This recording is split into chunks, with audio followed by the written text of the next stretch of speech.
313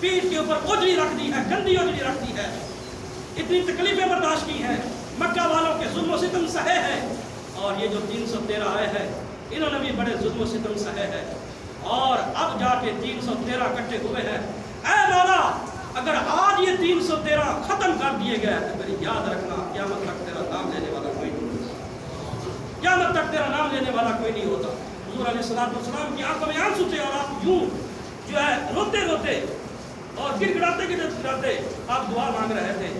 تو آخذ ابو بکر کی جدی کی ابو بکر صدیق نے آپ کے ہاتھ سے پکڑا اور کہا حسبک یا رسول اللہ، آپ پریشان نہ ہوں، اللہ پاک آپ کی دعا کو قبول فرمائے گا، اور اللہ پاک آپ کی مدد فرمائے گا، اور آپ کو فتح عطا فرمائے گا۔ سبحان اللہ۔ یہ ہے صاحب اس وقت حضرت ابو بکر صدیق رضی اللہ تعالیٰ عنہ ہوئی حوصلہ دینے کے لیے واسطہ۔ اب ایک بات ہے جو صحابہ نے یہ بات کی، لو امرتنا ان نقید البحر لاخذناها، اگر آپ ہمیں حکم دیتے کہ گھوڑے سمندر میں ڈال دو تو ہم میں سے کوئی پیچھے نہیں ہوگا۔ ہمارے لیے تو شریعت کے مسئلے پر عمل کرنا بھی بڑا مشکل ہوتا ہے۔ مولوی کہتے ہیں نماز پڑھو تو اس پر عمل کرنا مشکل ہوتا ہے، حالانکہ سہولیات آ گئی ہیں، مسجدیں بن گئی ہیں، پنکھے لگ چکے ہیں، ہاں جی اے سی کا انتظام ہوتا ہے، پھر بھی نماز پڑھنی ہمارے لیے مشکل ہوتی ہے جناب، گرمی ہوتی ہے، روزہ رکھنا مشکل ہوتا ہے جناب، مزدوری کرنی ہوتی ہے۔ میں نے کہا صحابہ کا عمل بھی تو دیکھو نا، 3 دن تک کھاتے پیتے نہیں تھے، بے ہوش ہو جاتے تھے، اللہ پاک پرانی آیات نازل فرماتا ہے۔ تو یہ چیز ہے صحابہ کرام علیہ رضوان، انہوں نے بات کیا کی، سمندر میں گھوڑے ڈالے۔ اب سمندر میں گھوڑے کون ڈالتا؟ اور اب خود ڈوب جائے گا، جب خود ڈوبے گا تو بندہ بھی ڈوب جائے گا، سوار بھی ڈوب جائے گا۔ تو شاید لوگوں نے سمجھنا تھا کہ صحابہ نے ایک بات کی تھی، اگر اس پر عمل کرنا کا کوئی وقت ہوتا تو شاید صحابہ اس پر عمل نہ کر پاتے، لیکن اللہ پاک وہ وقت بھی لے آیا جب کیا ہوا، حضرت عمر بن خطاب رضی اللہ تعالیٰ عنہ آپ نے ایک لشکر بھیجا ایران فتح کرنے کے لیے۔ حضرت سعد بن ابی وقاص رضی اللہ تعالیٰ ان کو امیر بنایا تھا، اس لشکر کا امیر بنایا تھا۔ تو حضرت سعد بن ابی وقاص بھی انصار مدینہ میں سے تھے، اور جنہوں نے یہ بات کی تھی حضرت مقداد بن اسود نے، وہ بھی انصار میں تھے، وہ بھی انصاری، یہ بھی انصاری، دونوں انصاری ہیں۔ اب جب سامنے گئے، فارس کے لوگ ہیں، ایران کے لوگ ہیں، ایران فتح کرنا، درمیان میں سمندر ہے، تو ایک صحابی کہنے لگے حضرت سعد بن ابی وقاص سے، جناب یہاں سمندر میں گھوڑے کیسے ڈالیں گے، کیا کرنا ہے، سامنے سمندر ہے، اور وہ ایران کے لوگ تالیاں بجا رہے، فارسی میں کہہ رہے تھے، کیا کہہ رہے، ہم پر ہنس رہے کہ یہ لوگ بڑا سنا ہے، جہاں جاتے ہیں قلعے فتح کر کے آ جاتے ہیں، جہاں جاتے ہیں علاقے فتح کر کے آ جاتے ہیں، انہوں نے جناب روم تک فتح کر لیا ہے، آج دیکھیں گے کہ ہمیں کیسے فتح کرتے ہیں، سمندر پور کریں گے تو پھر بات بنے گی۔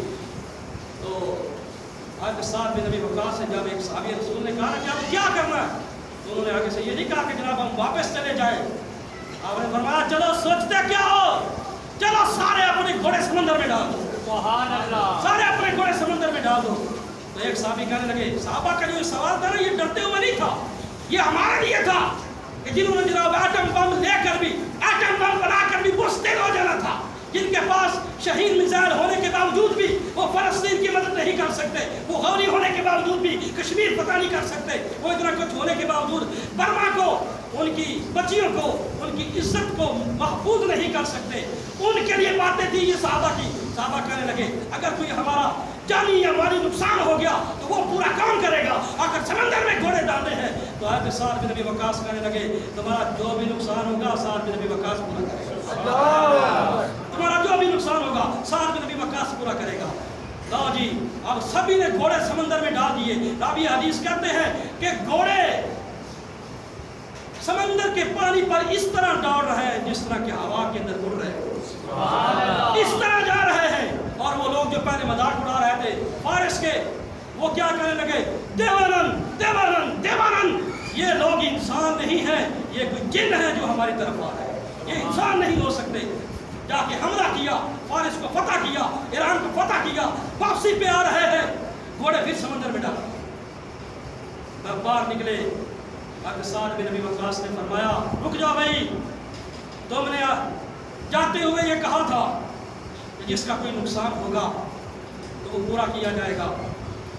اگر کسی کا کوئی نقصان ہوا ہے تو یہیں پہ مجھے بتا دے، کل ایسا نہ ہو کہ قیامت کے دن اللہ اس کے رسول کے سامنے مجھے شرمندہ کرے. تو وہی صحابی رسول کہنے لگے اور تو کوئی نقصان نہیں ہوا، وہ برتن جس کے اندر میں سالن ڈال کے کھاتا ہوں وہ اندر رہ گیا. کولی جنمی جس کے اندر ہم سالن ڈال کے کھاتے ہیں وہ سمندر میں رہ گیا. آپ نے فرمایا اچھا. آپ نے اسی وقت سمندر کی طرف اشارہ کیا، سونا مسلمان کی محمد سے وفاتوں نے تو ہم تیرے ہیں، یہ جہاں چیز کیا ہے لوح قلم تیرے ہیں. جب بندہ اللہ اس کے رسول کی اطاعت میں ہوتا ہے پھر لوح قلم بھی حکم مانتے ہیں، پھر جناب کرسی بھی حکم مانتی ہے، پھر کائنات کا ہر پرندہ حکم مانتا ہے. کیا ہوا؟ آپ نے فرمایا او سمندر، ہم اللہ اور اس کے رسول کی فرما برداری کے لیے آ رہے تھے، تو کون ہوتا ہے ہمارا برتن اپنے اندر اخذ کرنے والا، چھیننے والا، جب ہمارا برتن باہر نکال دے. راوی حدیث کہتے ہیں اتنا کہنا تھا سعد بن ابی وقاص کا، سمندر میں وہ برتن باہر پھینک دیا. یہ بات ہے. اس طرح کے ایمان ہوں گے تو پھر بات بنے گی. یہ ہے ہمارے جناب یاروں سے تعلقات ختم ہو جائیں گے اگر ہم نے آسیہ مدونہ کو باہر نکال دیا. ہاں جی، اگر ہم نے ممتاز قادری کو پھٹے پہ نہ لگایا، اس کو پھانسی نہ لگائی نا، پھر امریکہ ہم سے ناراض ہو جائے گا. ناراض تو وہ پھر بھی ہو گیا. اگر اس وقت تو سینہ تان کر ان کو کہتا او خبردار، کچھ بھی ہو جائے نبی کی ناموس اور عزت پر سمجھوتا نہیں کیا جا سکتا. تمہارا فرانس کا سفیر باہر نکلے گا، ہر حال میں نکلے گا، آپ یا صدیقی واپس کرو. اس طرح کے غیرت مندانہ جو جواب دیتا نا تو آج دیکھتا اللہ کی طرف سے فرشتوں کا نزول ہوتا، اللہ کی مدد تیرے شامل حال ہوتی. لیکن یاد رکھو یہ حضور کا فرمان ہے، بندہ جن سے عزت مانگتا ہے اللہ پاک انہی کی ہاتھوں سے ذلیل فرماتا ہے. یہی اس کو لے کر آنے والے تھے، یہی اس کو ذلیل کرنے والا ہے. یہ خاطب حقیقی ہے، سچا ہے یا جھوٹ ہے، یہ بات کا مسئلہ. دنیا کو تو پتہ چل گیا نا کہ کیا معاملہ ہوا ہے. یہ چیز ہے اب جو آپ کے سامنے حدیث بیان کرنے لگا.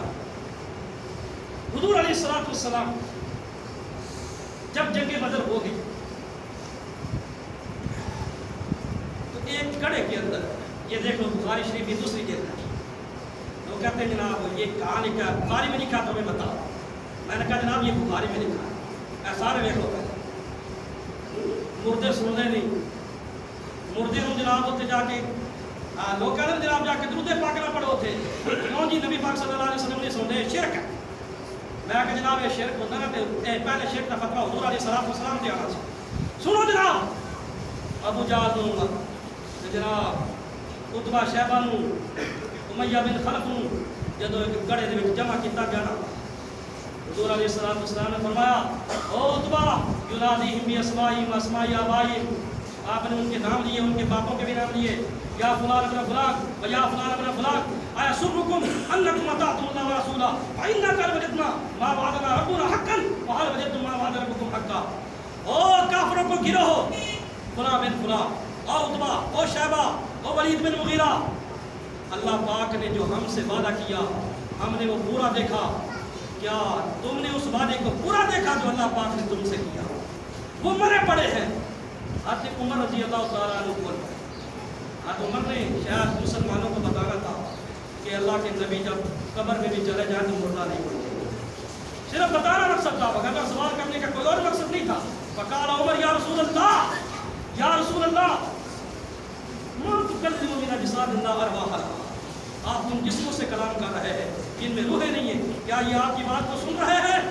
سنو مسلمانوں. نبی کریم صلی اللہ علیہ وسلم نے کیا جواب دیا؟ والذی نفس محمد بیدہ، اس ذات کی قسم جس کے قبضہ قدرت میں محمد کی جان ہے، ما انتم باسمع ما اقول منہم، اتنا میری بات کو تم نہیں سن رہے جتنا یہ سن رہے ہیں. سبحان اللہ. کافر ہو، ابو جہل ہو، امیہ بن خلف ہو، اتبا ہو، شیبہ ہو، دیگر کفار ہوں، بڑے بڑے سردار ہوں، ساری زندگی اسلام کی مخالفت کی ہو، نبی کو ستایا ہو، وہ جب مر جائیں تو حضور فرماتے ہیں کہ مرنے کے بعد بھی وہ میری باتیں سنتے ہیں. تو ہم کہتے ہیں حضور روضہ اقدس میں ہماری باتیں کیوں نہیں سنتے؟ سبحان اللہ. ہاں جی، تو ایک بار ان سے فریاد تو کر، ان سے مانگ تو صحیح. اللہ پاک کا فرمان ہے وَلَوْ مِن ظَلَمَ أَنفُسَهُمْ جَاءُوا، کہ اگر یہ اپنی جانوں پہ ظلم کر بیٹھے، پیارے نبی آپ کی بارگاہ میں آ جائے، آپ سے آ کر